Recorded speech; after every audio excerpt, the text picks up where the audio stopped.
Hear me? Yeah, we can hear you. We're getting the tour again. Perfect. Yeah, I'm in my office. Oh, show us around. I will. Excellent. The screen's a bit blocky as well. I'm gonna show you. This is my desk. This is my window. This is my bag. These are my clothes. These are my candles. These are my pillows. I'm just kidding. Okay. No, I'm not kidding. It's true. But I was just at a meeting and I just like, when I was lunching, I was like, fuck, it's 1 o'clock. Yeah, Left my principal at the table. I'm like, I have to go. I have an important meeting. So where are you working? You know, you've just come off your Cage Warriors debut, and here it is Monday, and you're at work. Yeah. Where are you working? I work at a high school in Malmö. And what do you do here? I'm a school assistant for students. So you actually work with children? Everybody's shocked when they hear that. It's probably the amount of swearing that you do. Yeah, but the thing is, I have to like tone it down because my colleague, he's like, yeah, we have to work on something. It's you cursing. I'm like, fuck. So I imagine you don't take a lot of crap from the kids. You know, I teach as well. I'm a high school teacher. What are you? Yeah. What are the kids like with you? Oh my god, I don't know. It's like, well, this is like my second week, so I haven't been here for a while. But I think they think I am like 100% MMA fighter, like all the time. I think they think I'm a badass, but I'm not. It's just hey, no, you've got to foster that, man. You keep that illusion going. Growl at a couple of them. Like I said, put a heavy bag in your office and work it over just before they come in. You'll have a meeting out of the palm of your hand. Yeah, but at the same time, I'm not like the typical fighter. I'm pretty like I'm pretty weird. You know me. I'm pretty weird. Yeah. And I'm not that typical fighter. And they're like, do you really fight? I'm like, yeah. I like to punch chicks in the head for money. Yes, I do. Are you gonna bring MMA to the school? Are you gonna, we've got a kickboxing club at our academy. Are you gonna maybe start introducing some kickboxing? Yes. Or yeah? I am in charge of a couple of activities, and I'm definitely gonna use my MMA skills and my training. With training and like health and stuff like that, and try to activate them, because that's the main issue here. So we're gonna work on that. You know, how good was it to not only get the win but the finish in your Cage Warriors debut? Yeah, it was amazing because I felt that I've been like tested so many times in my pro career. You know, I haven't had easy fights, and every chick I fought, they've been like really good at what they do, Either they're like judokas, grapplers, strikers. And I mean that I was like, and my opponent, they switched her like a couple of times during 2 weeks. They talked about 4 different opponents. And fuck, oh, sorry. It's all right. We're used to it. So I was like, how the fuck am I gonna put on a game plan? and when we found out, okay, it's a judo chick and blah, blah blah, and I'm like, okay, let's just do the Russian game plan again. No, I've done it before. I'm gonna do it again. I was nervous, and I told Tua that, like, when Arnold, the guy before me, was fighting, yeah, I sat besides him. I looked at him, I'm like, I'm nervous, and that's fine. That's good to be nervous, but I never like told him like in person, yeah, I'm nervous, before a fight. And he's like, that's totally cool, this is just good.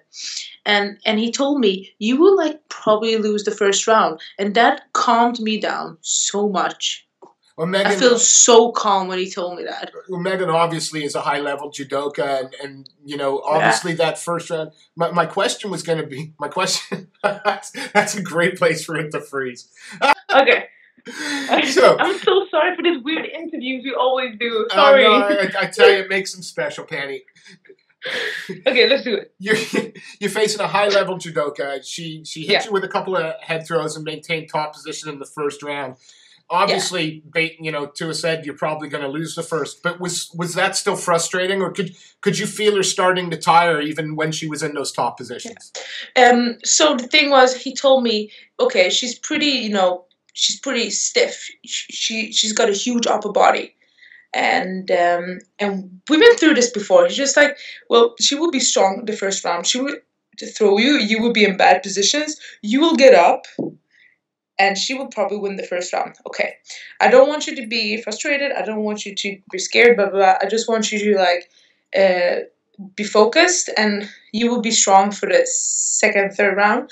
And when she threw me, it was okay. I just knew what to do, and I just stayed. I just tried to stay alive. You know what I mean? Yeah. And I wasn't frustrated or mad when I came back. I was like, and he told me, he's like, this is cool. You knew this was gonna happen. I'm like, yeah, I'm cool. And then he's just like, okay, now you have to speed it up because exactly what I told you before. She's starting to fade. She started to gas, and that's exactly what she did. So I could just take over the whole fight. Were there any awkward positions there? I know that you guys were in the north. I know what awkward position you are talking about. I know what awkward position you're talking about. Yeah, well, the first round? Yeah, but again, you're it's north-south position. You got a judoka who's gonna arguably look for something with the leg. And that's what I meant. You guys are rude, is what you guys are. That's terrible. This is an MMA interview. Yeah, were there any positions that you were put in that you had to work a little bit harder to get out of? Well, when she went for my legs and feet, I was like, okay, she's fucking quick. I have to think. I was like, but nothing was there like it was. Oh my god, I think I have to tap. No. It was nothing like that. I was just extra careful. But then we ended up in this weird position. I don't know what position you're talking about, Pannie. Can you? Oh my god! When I looked up at the ref, when he was looking like this, I was like, and I can, when you can fight, I can hear everything. You can hear the audience laughing, and there's always that one dude clapping when nobody else is clapping. That was you. You can hear me all the way back here. That was. and you can see it in the video. It's like a police officer. He's like. It's so fucked up. So talk us through. You knew what to expect in the first, and you took the advice. What was did you have to change anything up between the second and the third? Because in the third, obviously, you were even more aggressive, landed the shots that ended to the finish. Were you told to change anything between the second and the third? Yeah, two, just use your range, use your punches, and then I started to use my punches with my knees and with my elbows, and because I could feel that it works with elbows. This fucking hurts, I could feel it. So when I was more prepared when she threw me to defend, and I maintained, I got my top position. And I mean, yes, I'm not a judoka, and I'm not as good as she was at grappling, but I'm better at MMA. And that sums up to everything. I'm like, I might not be the best, grappler or something like that, but I'm definitely the best MMA fighter of us. And I think that's the main thing here, that I use my MMA game to fuck up her grappling game. and when I started to use elbows, I was like, why haven't I done this before? I'm like, why haven't I fought here before? I was like, this is fun. Obviously, there were some two other women from your weight class fighting on the court, Laura Howarth and Lena. Yeah. obviously Lena coming off with the win there. Is this a potential opponent? I know you called out that Polish chick, Agnieszka Niedzwiedz. Yeah. So did Lena as well. So did Lena. Is it a case that maybe you and Lena have to fight for Agnieszka? Or do you think? No way! It's my fight. No fucking way. And what appeals to you about that fight? I mean, is it the fact that you think she's the best that they've got at the moment? It's just because I wanted to fight her before, and I told my management that, you know what, I don't want to waste any time. I just want to fight the best, okay? And I think she is the best, and I think that I think she's the best, but in cage warriors, but and I want to fight her just to prove that I can beat her. I mean, of course. Sorry, would that have to be a title fight for you to want to fight Agnieszka? Well, let's see what Cage Warriors has to say. I mean, don't you want to see the first title fight ever in bantamweight between me and her? That would be awesome. Right? It's a great fight. Speaking of bantamweight, you haven't fought there yet. This was a catchweight fight at 140. Yeah. How did the weight cut go? And is that extra 5 pounds? Is that something that you worry about because you haven't done it yet, or was it easy? Actually, this is my best cut ever. I didn't even cut any water. I woke up at 140. So, a good cut, good diet, and felt really strong. If I had to, I could have cut to 135 the day before, no problem. So I don't see it as disadvantage or anything. I just feel that it's good, and I will fight 135 in my next fight, definitely. What is it about Agnieszka that appeals to you then? We've seen Lena. We know she's dangerous in that standing clinch. We've seen, Amanda Kelly, unfortunately, on the receiving end of some losses. It does seem Agnieszka's number is, the queen bee at the moment. Where is she most dangerous? Well, I think she's very technical, and I think I just want to fight her because the thing is, she reminds me of me. Young, undefeated, and fucking hungry. And I mean, I think I deserve that fight more than anybody. And I think she needs to fight me. Because I don't think she can say that she's, one of the best without fighting one of the best. So, that was a good quote. That's good. I'm gonna fucking write that down. Are you kidding me? We're stealing that. That's our tagline for this interview now. You don't get that. That's a good quote. Obviously, that's the fight you want. How soon, in a perfect world, Pannie, when would that fight take place? Well, I'm ready to fight. I mean, I feel I'm in shape. I'm not injured. So I'm just waiting for to just tell me, my coach, my managers tell me, give me a date. So. But again, in a perfect, when would you like to fight? November, October, or towards the end of the year? Something like that. Something like that, maybe. I don't know. Maybe in Birmingham when they call it. Yeah, maybe Birmingham. You want to go to Birmingham? Maybe. Yeah, you have that conversation with Ian Dean. Birmingham. That's where you want to fight. Let's see what Ian says. Obviously you've got teammates fighting soon. You've got Nicholas Dalby's going to be fighting for to defend his Cage Warriors title.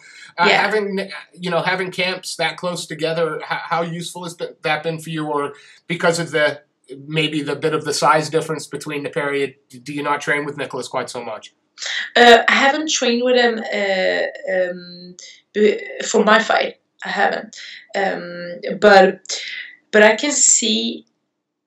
I've been watching Nicholas for a couple of weeks for his camp, and he's so fucking focused. He's so focused, He's all in, and you should be focused. I'm just so fucking impressed how focused he is. It's is that kind of what is that what you take from you? Can you learn that focus from him? Does it inspire you to sort of want to, I don't know, prepare a little bit differently? What impact do you guys have? I mean, there's no secret that Nicholas is a huge role model for me. I mean, as a friend, as a good friend, as a training partner, as a coach too. I mean, he coached me in Russia before Tua even did. So I look up to him, So you got a prediction? What? Have you got a prediction for his fight on September 13th? You know, I hate it when my teammates fight. I hate it when people I love fight because I get so nervous. But just watch out for that head kick. Yeah. I mean, I got the question. You know, it's like this weekend. Oh, how is it training at Rumble? I'm like, well, when you get head kicked by Nicholas, you just want to go die. It's just like. Just don't want to be alive. Sounds like super fun. Yeah, and when people ask me, it's like, "Oh, you living the pro life, or you training? You just go training." I'm like, "Yeah, have one round with Nicholas. Let's see what you have to say about my fucking pro life." Is he that good? Is he a potential world beater in your eyes? Is it only a matter of time before? Yeah, I've said it before. I just want him to fight Gunny. It's funny, we had that chat yesterday with him about, because I just think that's an interesting... It's such an interesting fight. It's just like, that's my dream fight.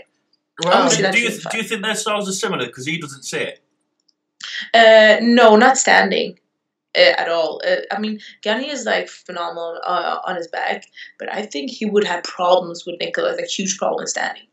It's just, so Joe Silva... You know, we've just done the next main event, you know, somewhere at some point. And the next women's title fight. And the next women's title fight, you know, because after you know, for Agnieszka has to be for the gold, doesn't it? Yeah, I mean, she wants a title fight, and I don't mind a title fight. Well, here's an opportunity to send a message to Graham Boylan and Ian D and Pannie. You know, I think you didn't get enough opportunity in the cage. To lobby for him, so now's the opportunity. Why does that fight make sense for Cage Warriors? Because I truly do believe that me and her, we can show what real women's MMA is all about. Because I gotta be honest with you, I've seen UFC fights. I saw the last UFC female fight. No, that is not world class. That is not world class. And I was like, maybe I shouldn't say anything. Maybe I should, but that is not world class. I do not agree with that. So a couple of other people have made that comment as well on Facebook. It's a fair comment. I mean, if you fucking call that world class, shouldn't I be world class? Because I wasn't allowed to fight under unified rules because I hadn't fought. I wasn't world class. So, who the fuck is world class? Just tell me. Well, I'm gonna. There's one name that I think would be indisputable. Ronda Rousey seems to be doing all right for herself, but other than that, there's a big fucking gap between her and the chicks fight I saw. Yes. Sorry for my language. No. Do you think that Gina Carano will kill me? Do you think that Gina Carano should fight? No fucking way. No way. Is that a fight you'd take instead? Do you want Gina? Do you want to be the one to prove to everyone that she's probably a bit I would fight Gina. No problem. I will fight Gina. It's not about that. Is she good enough to blah, blah, blah, to fight UFC? First of all, when she started doing MMA, women's MMA was like, you couldn't fucking see it, okay? It wasn't evolving. It was like the fighters, if you started fighting at the time Gina Carano did, you would get your ass kicked if you started now. Now it's huge. Chicks are getting really good, so you can compare her. And second of all, she's not even in that weight class. I mean, she's not even been close to 135 ever. She's only been fighting 145, and I mean, stand in the fucking line. Okay, there's a lot of chicks in that UFC bantamweight division that's working so hard to come there. There's a lot of Brazilian chicks, American chicks, and everything. They'd be like waiting for the opportunity to fight Ronda Rousey. So why are you making like this impossible and unrealistic fight happen? It's ridiculous. It makes women look ridiculous. Is there any upside at all? Because people figure it's going to be equal pay-per-view buys, or would it matter who Ronda faces? If you just take off their clothes and put in some mud, you can get something really good out of it. But nothing more than that right now. Stand in the line, get a couple of fights. I assume you think that Ronda's going to take that one by first round stoppage. I don't know, and I don't care. It's not about that. It's about, like, it should be fair. It should be fair. Who do you see the biggest threat for Ronda right now, then? I think Amanda Nunes is really good. The Lioness. Not Holly Holm? Not Holly Holm, yeah. I think she's really good. I would love to see her on the ground too. I would love to see that. But I mean, there's a reason why you don't see her on the ground. Yeah. So, but Amanda Nunes, I think she's really good. So that could be the one that defeats Ronda. You heard it here first. I mean, black belt and Brazilian, and she's got some really sharp striking too. Awesome. Look, Pannie, before we let you go, we appreciate the fact you've given up some time at work to chat with us. First off, you know, we've been talking to Agnieszka a lot. Yeah. Again, is that the only fight that makes sense to you at the moment? Is that in cage warriors in this weight class? And I mean, she is getting something out of it. I'm getting something out of it. I mean, it's not like a lose-lose situation and stuff like that. Yeah. I mean, if I win, really good for me, really good for her, whatever. If she wins, okay, I mean, both ways, this fight is really good. Yeah. And I mean, we both put on a show, and both undefeated. Got the looks. No, we don't. I mean, I talked to you about this before. If we agree with you there, then we're creeping, and if we don't disagree with you, you guys both got the looks. Yeah, and if you don't agree with me, you're not getting a lollipop. Hey, speaking of my lollipop, and it's not a euphemism for anybody watching thinking what the hell's going on here, that's going to show up on September 13th? Yeah, I will, I think maybe I will be there. Oh, fantastic. To watch it. I think I want to watch Nicholas fight. If I would be there, I would bring you your lollipop, and it's plastic around it, so I didn't lick it. You know, it was plastic. I was kind of liking the thought that she had. I'm like, hey. Yeah, okay. You have issues. I'm the guy who was clapping, remember? Because that did sound But yes, well, in that case, we look forward to hopefully seeing you on September 13th. Yeah, I hope so too. Hopefully by then you'll be able to confirm that Ian Dean and Graham Boylan have seen reason and have announced the fight between you and Agnieszka. Let's see. I hope so. Pannie, always a pleasure. Before we let you go, is there anybody you'd like to say thank you to, or any sponsors you'd like to thank that helped you prep for your last fight and for any upcoming? Head sponsors: Six Deuce, Dirty Rebel, KO Store, FNF, CrossFit Malmo. What do we got more? That was the main things. And I just wanna. This is pretty lame, but I just wanna make a shout out to Roland Delorme, and I just wanna say that even though you didn't get the win, I still love you. And we're not getting too sloppy here, are we? What? We're not getting too soppy now, are we? Are you Stop it! Is there a tear? I even cry when I watch Oprah. No. No, it's like I just want to say that I love you, and you deserve the best in the world, and I can't wait to see you in October. Pannie, thank you so much for your time. It's always a pleasure catching up with you. We'll see you in a few weeks where you'll be able to confirm you've got that title fight. Yeah, I hope so. Thank you so much. Thank you. It's always a pleasure, girl. Speak to you soon. Bye. Bye-bye.